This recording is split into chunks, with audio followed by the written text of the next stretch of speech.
Yo, it's Marty VR, and we have a lot of spooky stuff going on this month of October. And I got a few VR games I think you might be interested in. So I did a video like this last week, kind of go over some VR horror games.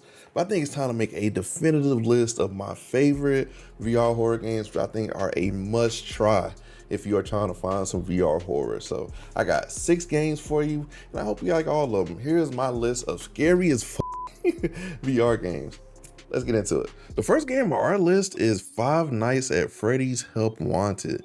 This game is terrifying to say the least, and scary as I simply to this day cannot finish night 1 on FNAF 1 to this day. And I've tried this game multiple times. I have finished up the levels, but it's crazy to me how like on a flat level, FNAF 1 is like the least scariest game to me personally. But in VR, I can't do it. Like I can do FNAF 2, somewhat can do FNAF 3, definitely can't do FNAF 4, but FNAF 1 is a totally different experience where the animatronics are so close and they're so tall. Like Bonnie's literally football player size. And you realize some of the repair sections, some of these animatronics should have been football players. Bonnie shouldn't be on a stage. He should be on a field, throwing a ball, doing tackles, all that. But this game is an experience, one of the scariest and most terrifying VR horror experiences to grace my eyeballs. So you're warned, be careful, it's scary. Our next game is Blair Witch VR. This is a popular flat to VR port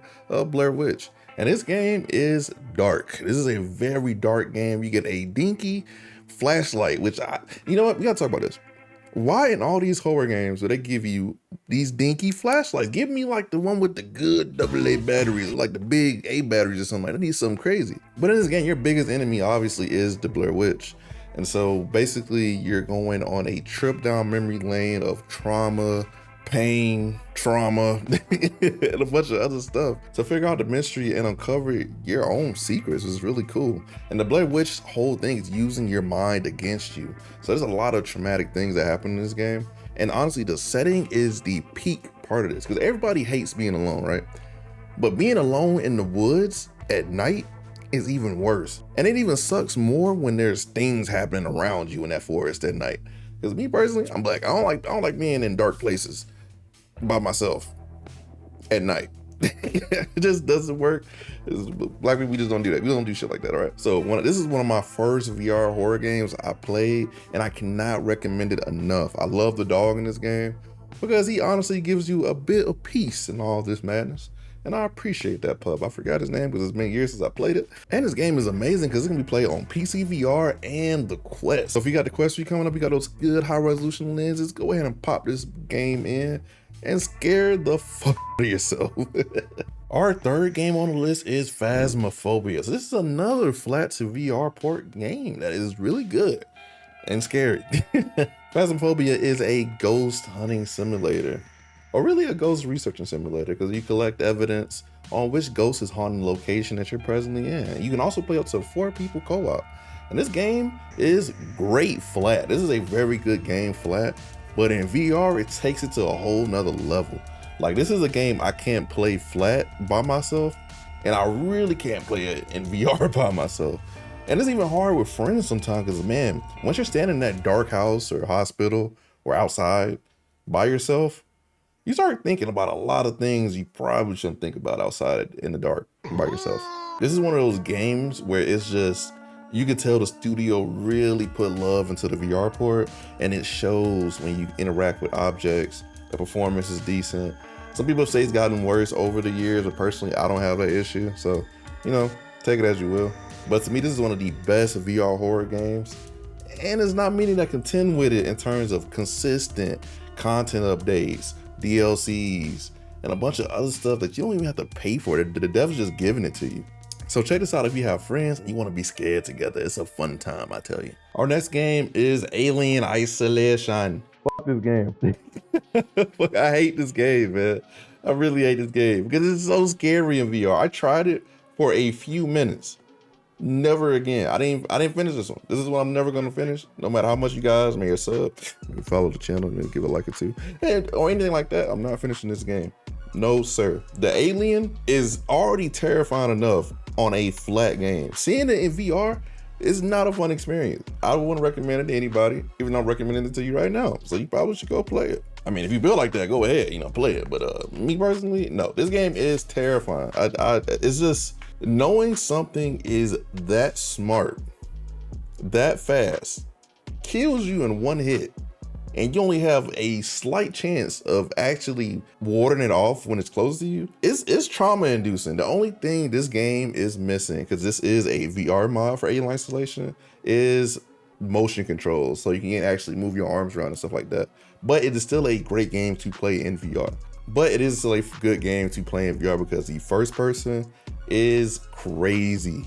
And the game visually looks really, really good. So definitely try this one out if you got a PC and can mod it. It's not on Quest, but it is definitely available on PC. And if you have PCVR, you know, Quest 3, Quest 2, try it out. Our next game is Propagation Paradise Hotel. This is my scariest VR game of 2023, guys. And it is the scariest for a reason.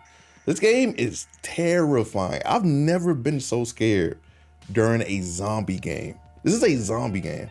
Actually, I'll show you a clip of what they're doing in this game right now. Come next to me. No flashlights. That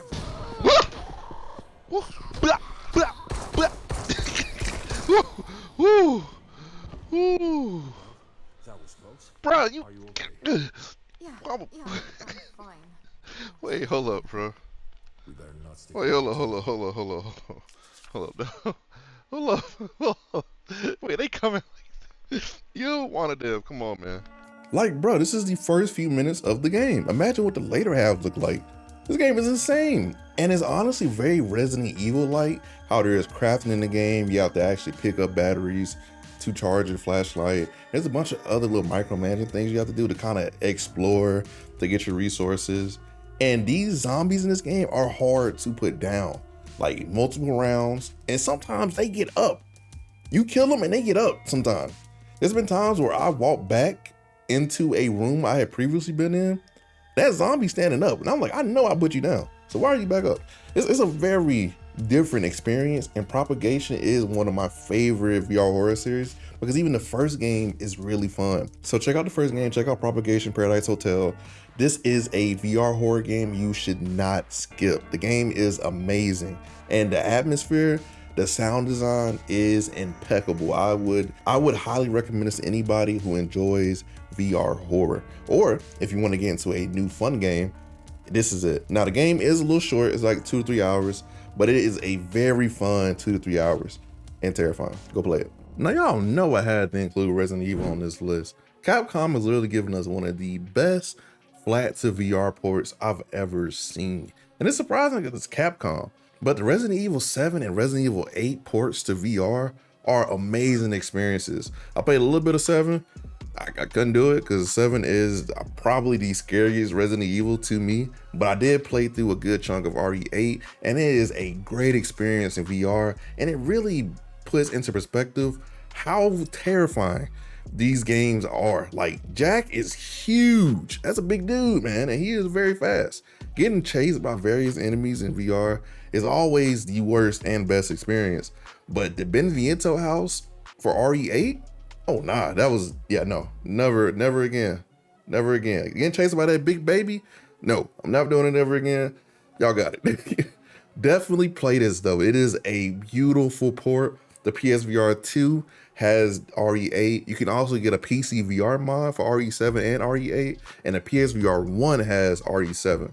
So definitely check those out. You will not be disappointed if you are a Resident Evil fan, and it is not for the faint of heart. Just saying. All right, guys, that's pretty much it for the list. Make sure you check out the links in my bio for VR Cover and VR Rock. Got some nice discount codes for you down there. I hope you guys enjoyed the content. Leave a like and subscribe. Become a dude today. What are you doing? What are you doing? What can I do today? But remember, I'm just a dude with a VR headset. Peace.